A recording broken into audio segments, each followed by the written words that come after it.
stage. So we're about to enjoy ourselves a little bit. Gabrielle, Melissa, Andres, and Andre, are you in the house? Yeah. Could you please join us on the stage?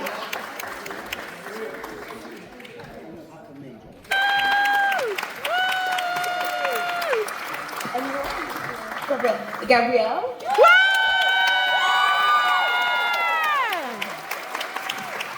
Melissa and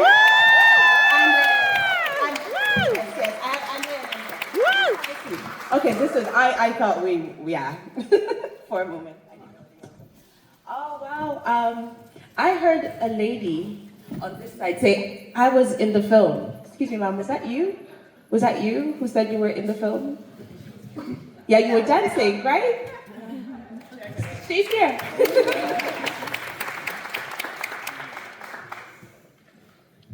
Okay, great. So I know all of you, what I'm going to do is I'm just going to ask a basic round of questions just to get us started.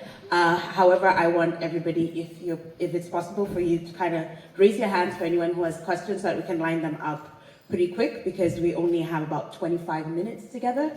So anybody who has any questions, just put up your hands so that we can get one of the mics to you and we'll start once that is. Do you? No? Is that a hand up? Oh, I was just sending a heart. Oh, thank you.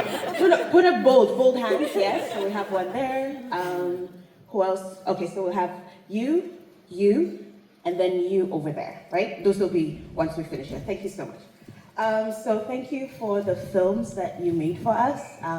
Again, Andres, Melissa, Andre, and Gabrielle.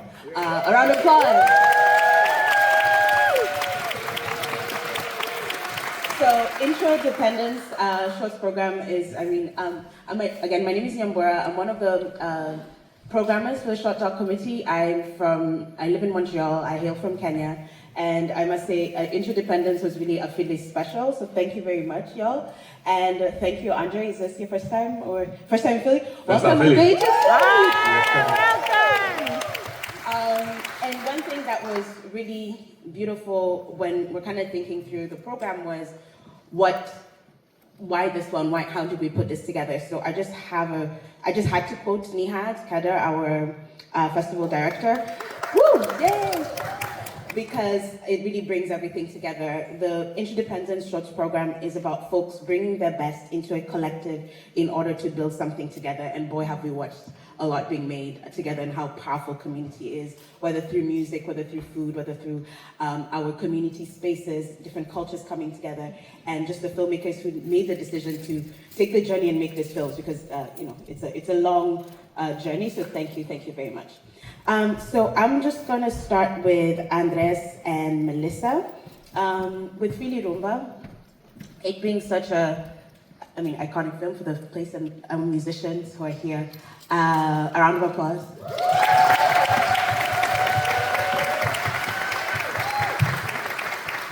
And it was just also very wonderful to see. So again, I said I'm Kenyan. We play rumba, and it comes from the Congo. And the Congolese musicians who came during around the 60s, 70s to play. In Nairobi, Kenya, there's a music route that goes all through Lake Victoria, down Uganda, into Kenya, into Mombasa. So watching that film was just watching how a music style, where it came from, where it's been nurtured, when it comes to a quote-unquote new place, but again, we are African, and just hearing that. So if you could just tell us more about how you decided on making Fili Rumba, and also particularly as co-directors, how did that work for you guys as you told the story? They had to deal with Tony. Hey, Tony's in the house. Okay. It started in like 2020 or earlier than that. We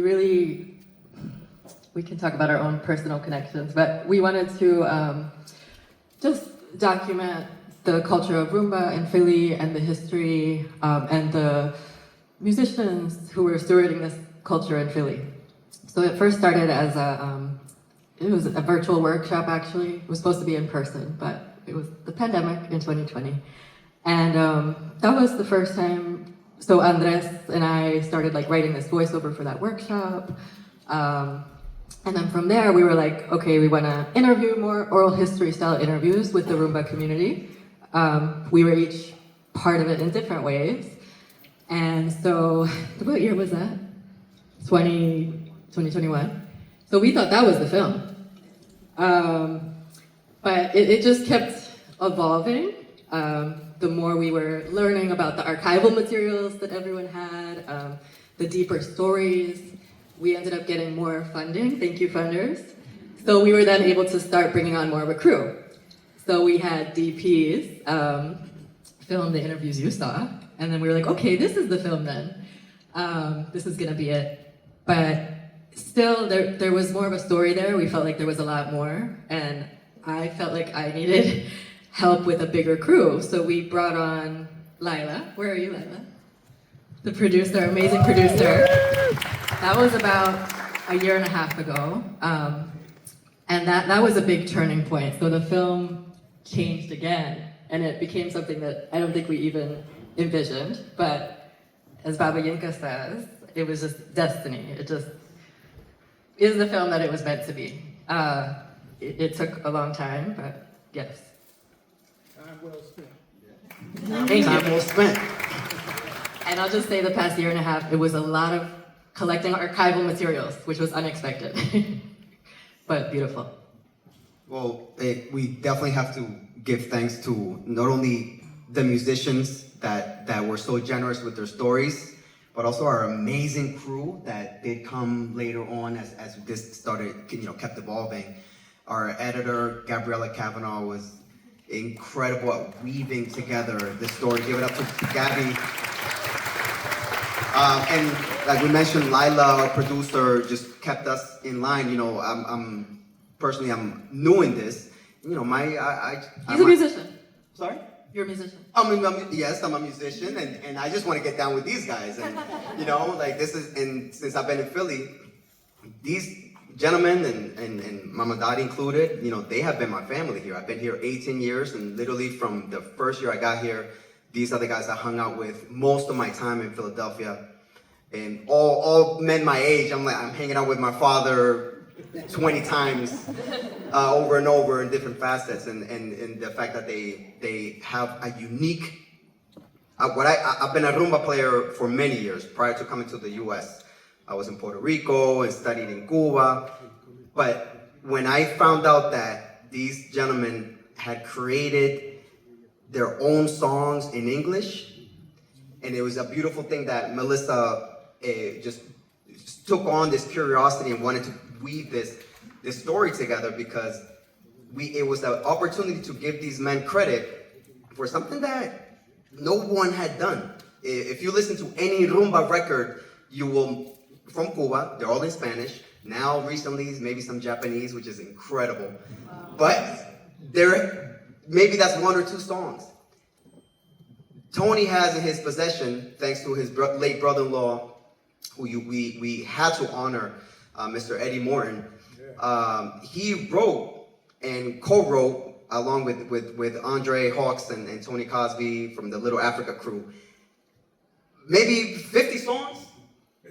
And we are waiting, hopefully, I'm putting this out there, so this is part of the Philadelphia musical tradition. We are right now at the foot of the Avenue of the Arts with all the amazing and the most influential world musicians have walked through and have been honored.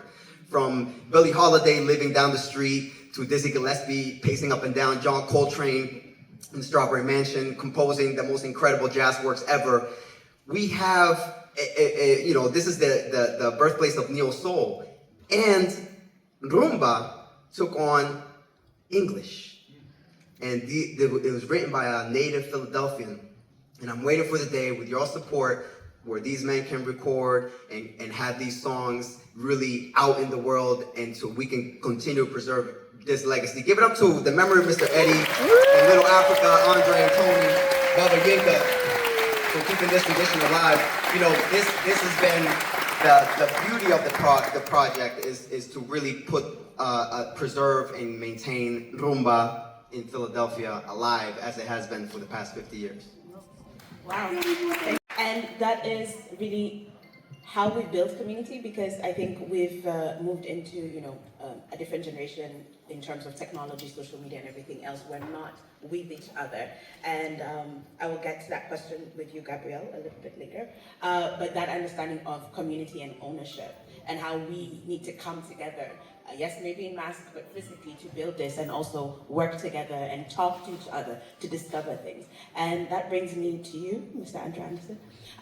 Really, thank you for Authors of the Estate and this notion of ownership and a clear understanding of we all have stories. We're all people who, however we'll write them in whatever language we shall write them in, we are authors of our lives and that ownership. So one of the questions that I had for you is weaving the thread. I mean, Authors of the Estate is so interesting because it takes you through the journey of you actually making the film and actually making the story come together. And so I wanted to know, with Freedom and Balance, what was the next thing? But also, what didn't we see there, as animated as that was about writing, that you can let us know that we didn't get to see in Authors of the State that you want to tell us, and leading to that ownership of Freedom and Balance, and into Freedom and Balance? I mean, when it comes down to we pretty much put everything in it. Very similar to you, we had like 5 versions of the film. So you'll see in the 5th version, the first one wasn't that good, but we got better over time. And again, the better versions came later on. But we all have our own internal language. And it often comes off as like a kid being super playful or super silly, and it gets brushed off very quickly. But I realized that the artists are the people who kept that baby language, essentially. But we all have it. And I realized that if you just give people the space to cultivate that, there's entire genres of literature that we haven't seen yet, there's genres of music, there's ways of perceiving the world that we just don't have because we just say, oh, the artists are going to do that, and the artists are tired. If you look at what's happening on, I don't know if you're on Netflix already, I'm sorry, Netflix, but I don't know if you're on streaming lately, but it's tired, everyone's tired. Yeah, we're all tired, we're all tired. So we need people who actually have the freedom from not calling themselves an artist, and then say, okay, like, how would you tell your story? Or if you was to have the time to develop your own genre of thought, what does that even look like? So after Authors of the Estate, actually really during that, I built an art college called Freedom and Balance, which is based in London. And the idea of it is give people the space to create and see what happens over time. It's not for artists, it's for people who are just doing a 9 to 5 and in the evening they just want to go somewhere. And that is the kinds of spaces that I believe need to continue to happen. So one of the things that we noticed when we was doing Authors of the Estate is the first thing that you see is people say, I'm not an author, I'm not an author. And we had to take away all the language that was associated with authorship, being a publisher, me being a headmaster. All this language is so stifling to someone who just wants to tell their story. So we actually stripped that all back and said, oh, let's just chat. And then we just put the phone, we just started talking. As a matter of fact, it's only when the launch happened when they even knew this was a book project. Many of them didn't know there was writing a book, but actually Kathy, who said I had writer's block since I was 14, I'm 63 now, she said that verbally. That wasn't something that she wrote down, but she speaks so poetically that you can just write it word for word. And that was just a moment for her to even realize that, like, you're an artist all the time, you're speaking artistically. A lot of people in our family speak artistically all the time. And I just wanted to create that environment and still continue to create those environments for people. Thank you.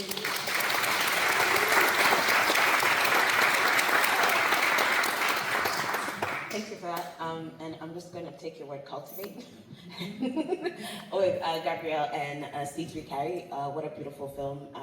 Also understanding how, what I loved was the idea that we don't need to gentrify to rehabilitate communities, rehabilitate spaces. Thank you so much. And with it, bring for us food. Something so, it's a basic need, it is a human right, yet so many of us do not have access to it. So thank you for this film that showed us different ways, and ways in which people were learning to speak each other's language, because even being an immigrant, like one of them, they said that, I'm shy because I couldn't speak English well, but it's not, you don't need to speak English well, you just speak and we'll try and understand each other. So since we carry, coming in and working with the different communities, and what were the stories that drew you in to say, this is a film I want to make? Yeah, the film it started with me volunteering at Reinhardt Street Community Farm and Kitchen, where the film is based, and just coming in to help plant seeds or to water, to weed, and having a great time getting to know people and everybody being like very open and yeah, just sweet, and there being amazing, tasty food that Ben was also. Sorry, what did you say? You made all of us hungry. Oh yes. Yeah, I mean, I went there and we worked for a few hours, you know, at the farm, and then Ben cooked some tasty food, and I was like, I have to come back. So just from getting to talk to people, having questions about the plants, talking to Tomasa every time I would go by the farm, I feel like Tomasa was giving me new facts, new things to know about the different plants, the bugs, all the different things around the garden. So yeah, just being curious and asking people about their stories. And at first, when I had thought of this idea originally, we had applied for a grant with the Leeway Foundation for like between the People's Kitchen at the time and me as a media artist. And I had an idea of interviewing different people at the farm, because there were a lot of people from different cultures, longtime residents, but people who are also new to the neighborhood. And so I thought that would be interesting. But when the new year came around and we had luckily won this grant to be able to work on an ongoing media project, the Karen community group that you see, KCAP, in the film, they were looking for a new place to farm, and they ended up, one of the places that they ended up farming was on Reinhardt Street. So that brought in another element to the story of, oh, okay, so there are some folks who they don't live in the neighborhood, but they're coming all the way over here to farm because it's so important to them to keep this legacy going, for them to be able to grow these foods, these ancestral foods that are so important just day to day, to be able to eat foods that you connect to. So yeah, that was definitely just extremely fascinating, and I wanted to know more about their story, and unexpected things came up from that as well. Just different emotions that came up in the moment while interviewing Naudot, and yeah, just learning to navigate along the way, everybody's different stories. So yeah. No, thank you very much, because also we got to see how they're buying out the vacant lots, and I forgot about it. When you're in urban areas, there are a lot of vacant lots, and we always assume, at least for me, how we've grown up, that's going to be an apartment, that's going to be a building, it's going to be something that is technically not for the community. We can't make use of the land as a community. So it was just really wonderful to see that. Living in Montreal, we have lots, but there are only certain places that would have them, because there's certain places of Montreal, before it became like a city, before it grew out of the downtown area, it was actually where the food came from. So at the back where I lived, there were lots that we could get, but not everybody gets to do that. So thank you very much. So what I want to do now is thank you for setting this up for us so that we can include everyone else. May we please start with the first question? I think that works. I think. Who was the next person? Someone over there? Same line. Oh. Oh. Go ahead. Hi, I'm Jasmine from WHYY TPS station up the street. Kind of the through line throughout all you guys' film was culture, connection, and community. So what conversations do you guys hope come from those themes of culture, connection, community that we're seeing throughout the films? Sure, yeah, I'll start. I'm just hoping that people feel empowered to be able to, whether it's joining a local community garden or if they have a project in mind that they want to start, very much in the same sort of mindset of authors of the estate, like, go do it. You don't necessarily need to ask permission to start something. Things can become formalized later, but if there's something that you really want to do, if you want to start feeding your family or your community, or just gather together with neighbors to grow things because it's enjoyable and a great way to meet people and connect to people, you should start that. And if there's any way to support the work that's going on in your own neighborhood, there's tons of stuff going on in Philadelphia in terms of urban agriculture. Those are different initiatives that I encourage people to get involved with. So with Authors of the Estate, it is a deeply intimate story. I'm actually quite shocked I'm here in Philadelphia to talk about what happens in Northwest London. Because it's a deeply, even Northwest London is an obscure place in London, so we have to keep proving who we are kind of thing. But I think that I can only speak from a personal place, I feel like oftentimes two things. We make community an inflated term. So whenever you think about community, it's like it needs to be masses and movements and thousands of people on the street. And actually, once there's 2 or 3 people, that's a community. That's your household is often your community. And also as well, I don't know if this is the same thing in the US, right? But we have this thing in London where if you say you're going to do something for the community or do something locally, you often put like 40% of your energy into it. You don't give your whole heart to the thing. And I see Authors of the Estate as a heist movie because we learned a lot of our stuff from the creative world, trying to sell shoes and all that kind of stuff, yeah. And then in like ad agencies and creative agencies, but we was learning those skills because we wanted to make our neighbors look beautiful. We don't want to make these shoes look beautiful, these clothes look beautiful, we want our neighbors to look beautiful. So I think part of it is the film that you're actually seeing is that actually we can learn what it is to, how publishing systems work for our benefit, but also so the making of the film itself was us getting the best that we know and the best friends that we have that work in the industry to be like, can you tell this story as intimately as possible? And I think basically just love your neighbor, basically. Love the person next to you with the same level of energy that you would in bigger corporations and all that kind of stuff.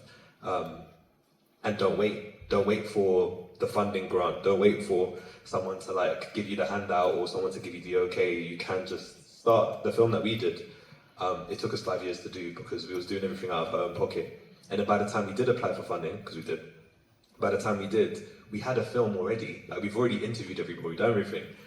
So we're not molding the film in the likeness of whoever wrote the funding application or the funding grant. More audaciousness and more authority and more autonomy is something that I hope that this film would encourage the people.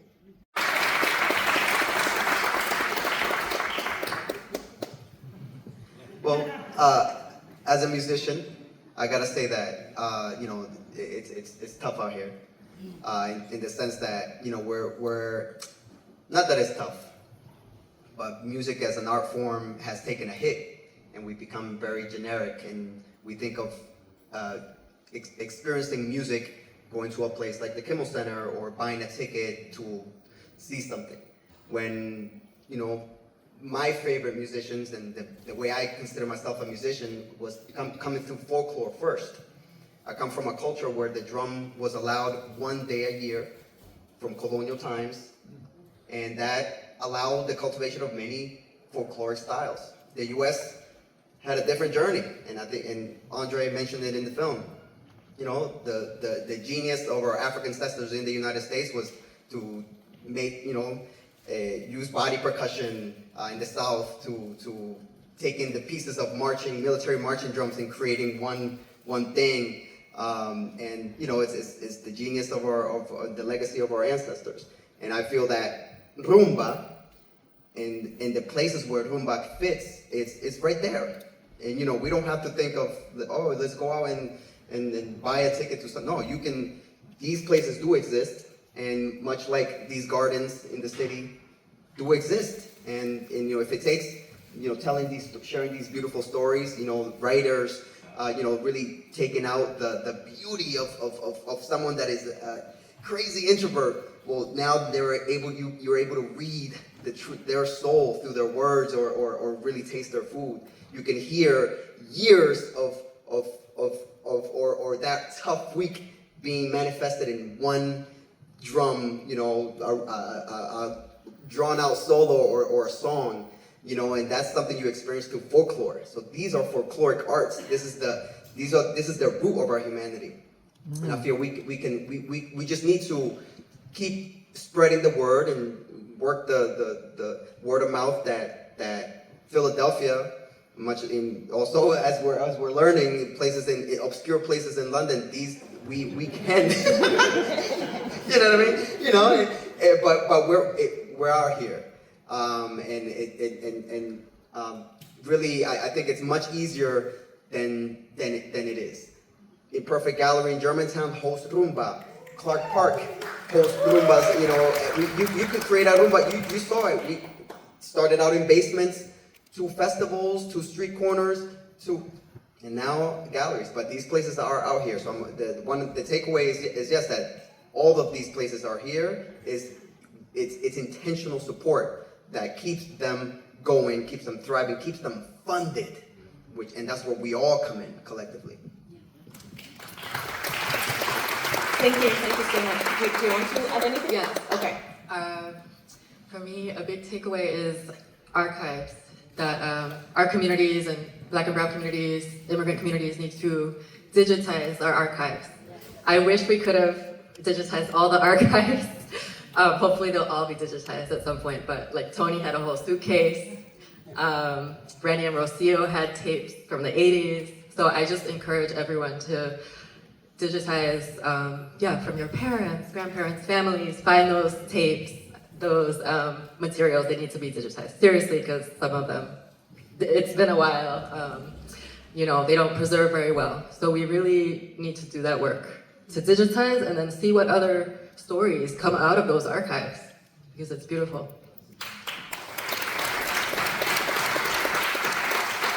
Also, don't forget you're all like living archives. You all have something. So also, let us know. Pass it on. Make sure you pass it on to whoever is kin to you. Yes, please. Thank you all.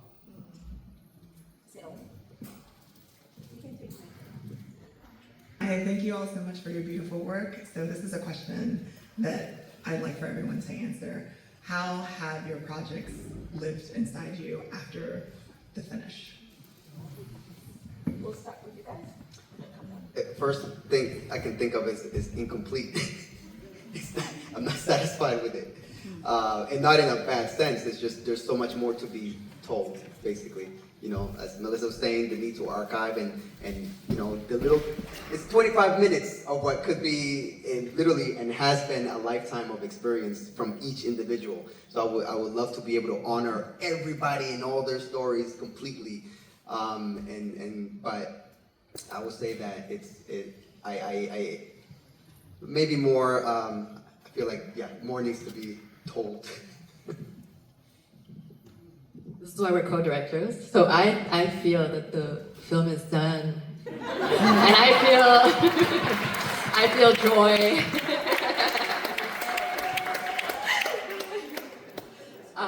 But it just got to the point that it all came together in the end, thanks to the whole team and participants. And we felt like, okay, finally this is the story, at least the 25-minute version of the story.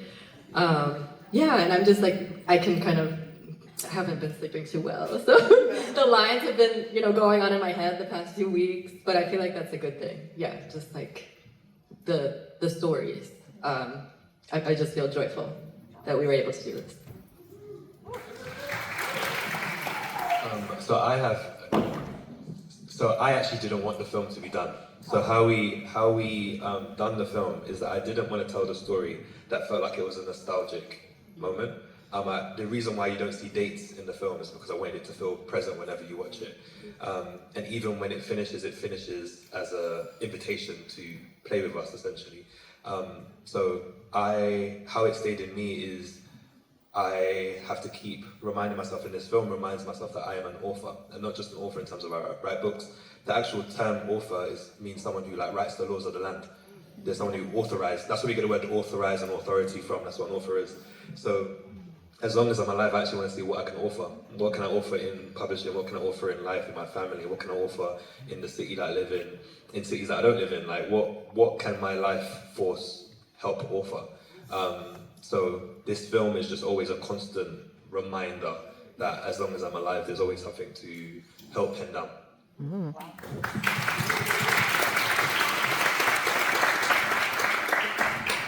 The question is about what stays with us.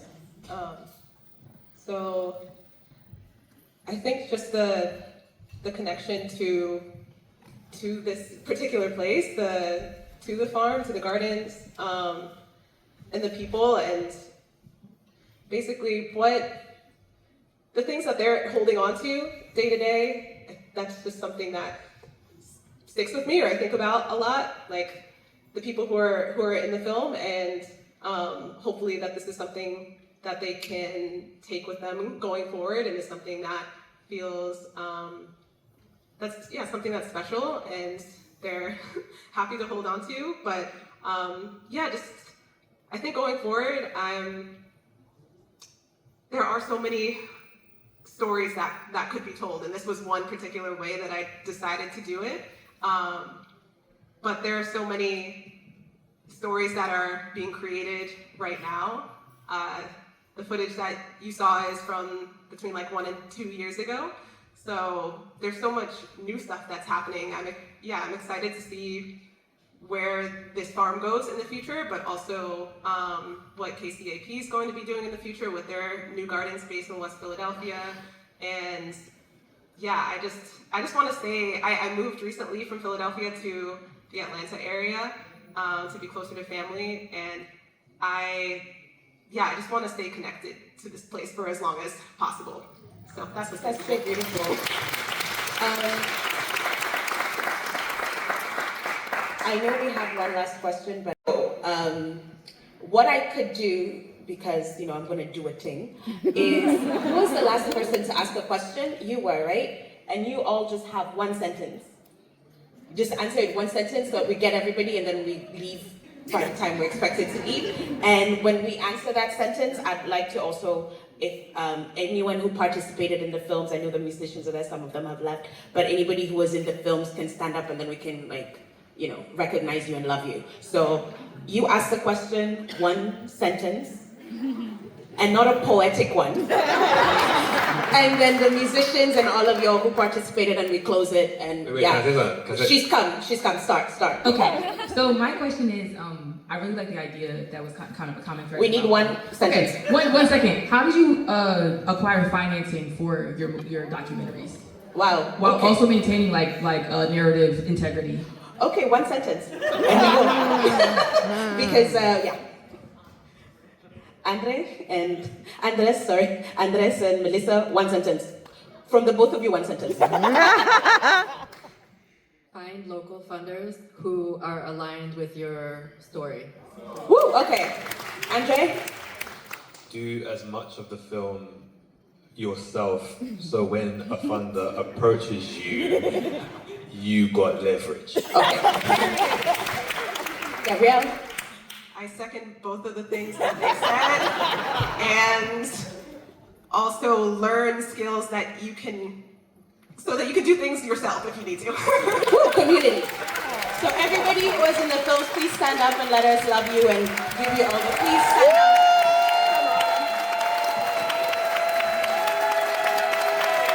Thank you so much, guys.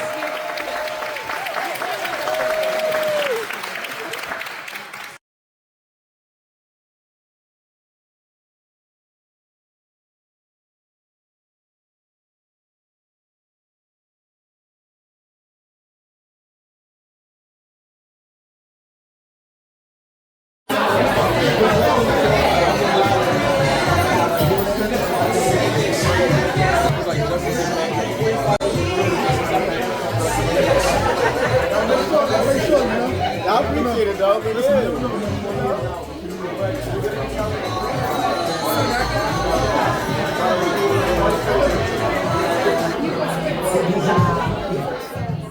PMF community, but also SIFT members, Intradependence Collective, Subscribe, the Philadelphia Asian Film Festival, I think, who I have just left. If I haven't mentioned you, you can have a few words after this.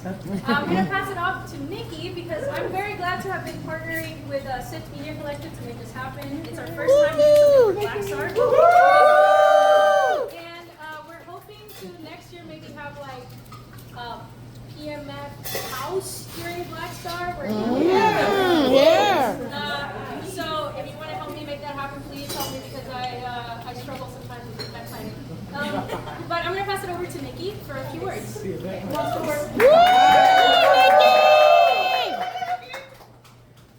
I'm not going to jump up on this because my balance is not as good. I'm just going to stay up on my tippy toes and try to reach you all. Thank you all for coming. Samil and I have been working here for a long time. Mostly Samil and I have just been chirping in the and adding what I can. But I appreciate everybody coming. I very much want to shout out Gabrielle Patterson, who's here.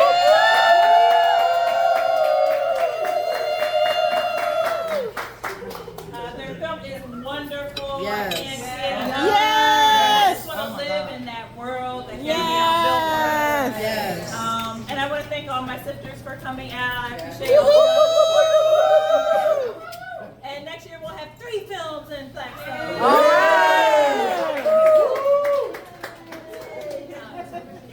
Is Melissa here? Melissa's not here? No.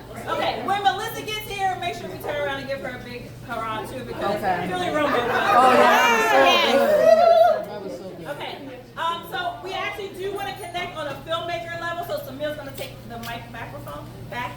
I just made that up. And we're going to talk about film stuff.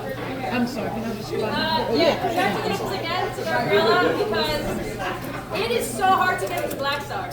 It is so hard, like thousands of submissions were sent. Philly filmmakers rarely get into BlackStar, so we need to see more Philly filmmakers. And Gabriella, thank you for that. And Melissa. Okay, so I wanted to open the floor to any filmmakers who wanted to uplift any screenings they have, any kind of need that they have for production support, post-production support, or anything you might want to offer. And I know someone here. I'm in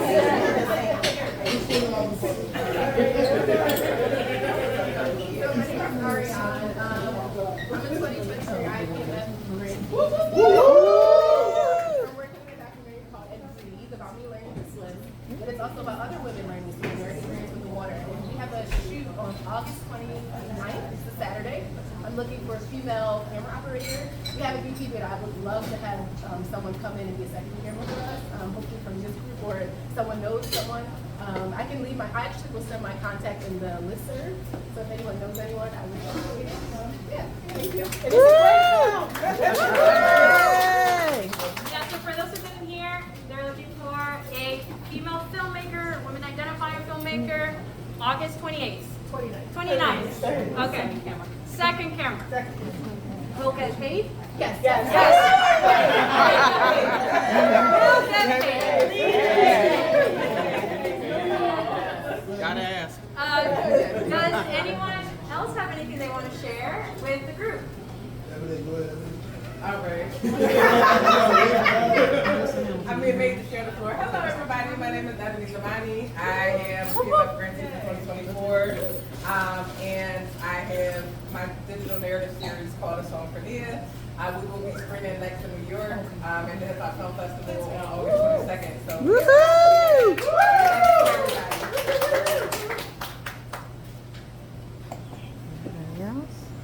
Yeah, just a couple of things for the scenes we carry. I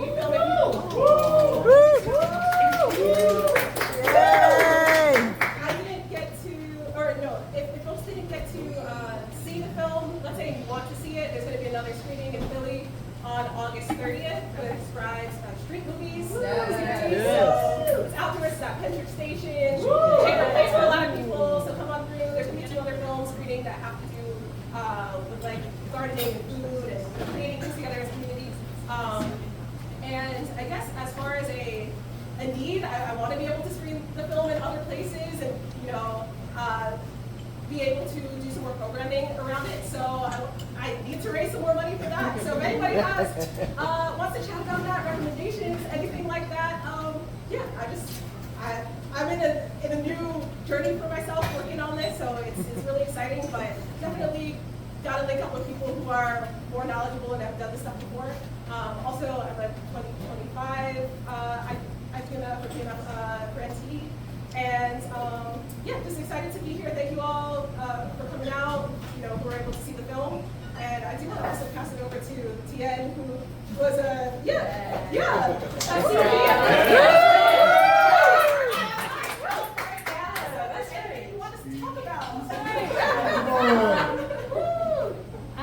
I don't know if I have any needs. Thank you. Shout yourself out. Tell us about your film. Okay, I'm gonna give you the spiel. When you look at the back of your t-shirts, right, and it says made in the USA, made in Guatemala, made in Vietnam, at least growing up here, you're kind of taught that like made in the USA is inherently better because it's made with American labor. That's inherently more ethical, right? And right now in 2026, you're also hearing a lot of stuff around like, oh, you know, like those people don't belong here because we've got to protect American workers. And so the film basically is like, what is that? Like, what is the American worker? How has that identity been constructed over time?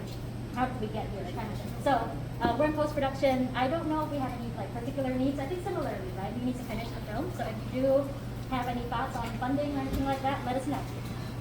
Yay! Woohoo!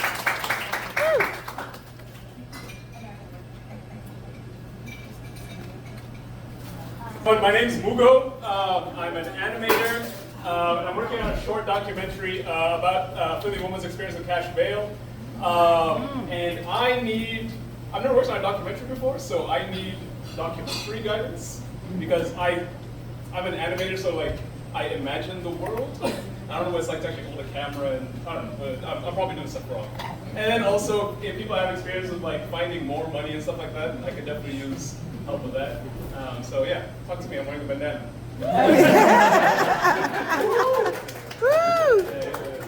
And I co-created a web series called Queer Memoirs with my friend Tatiana. Woo, Darian! Thank you. So yeah, it's out now on YouTube. So if you just look up Queer Memoirs, we're out. I'm also a PMF grantee from 2023 and now 2026. So I'm super. I feel grateful to be in great company. I'm excited to produce our second season. So if anybody has any hookups on cabins or bars that we can use to possibly shoot in, I would definitely love to help. And then also, you know, if you guys just want to like follow us and keep in touch, we would definitely love to have a bunch of extras. If you want to do a couple parties, make it, you know, fill the room up. So yeah, any support is welcome. So thank you guys. Yay! Woohoo! Everybody's like, yeah, absolutely. Oh, y'all remember one on this? What the old people doing in that bar? I'm putting red soul coming out here.